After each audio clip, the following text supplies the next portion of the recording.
வணக்கம். ஸ்ரீ காளியம்மன் சரணம். ஸ்ரீ காளியம்மனை போற்றி. நான் உங்கள் அன்பு ஜோதிடர் கார்த்திகை ராமனுங்க. இன்னைக்கு நம்முடைய எஸ்கே அஷ்ட நம்ம பார்க்க போறது பாத்தீங்கன்னா நாகதோஷம், அதாவது சர்ப்ப தோஷம்னு சொல்லுவாங்க.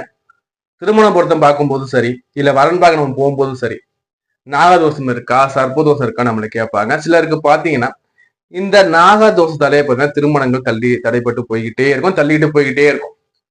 அந்த வரிசையில நம்ம இன்னைக்கு பாக்குறது பாத்தீங்கன்னா நாகதோஷம் சர்ப்பதோஷம் ஒருத்தருக்கு இருக்கா இல்லையா, இந்த நாகதோஷம் சர்ப்பதோஷம் வந்து திருமணத்தை எப்படி பாதிக்குது, இந்த நாகதோஷத்துக்கும் சர்ப்பதோஷத்துக்கும் நம்ம வந்து என்ன பரிகாரம் பண்ணணும், அதே மாதிரி இந்த சர்ப்பதோஷம் வந்து திருமணத்தை தடுக்கக்கூடிய, திருமணத்தை தள்ளி வைக்கக்கூடிய, இல்ல தள்ளி போடக்கூடிய அந்த சர்ப்ப தோஷமா எப்படி நமக்கு வந்து மாறுதுன்னு பார்த்துட்டு வருவோங்க. அதுக்கு முன்னாடி நீங்க இப்பதான் ஃபர்ஸ்ட் நம்ம சேனல் வீடியோஸ் பாக்குறீங்கன்னா உங்களோட விலை மதிப்பை சப்ஸ்கிரைப் பண்ணி கிளிக் பண்ணுங்க. அதே மாதிரி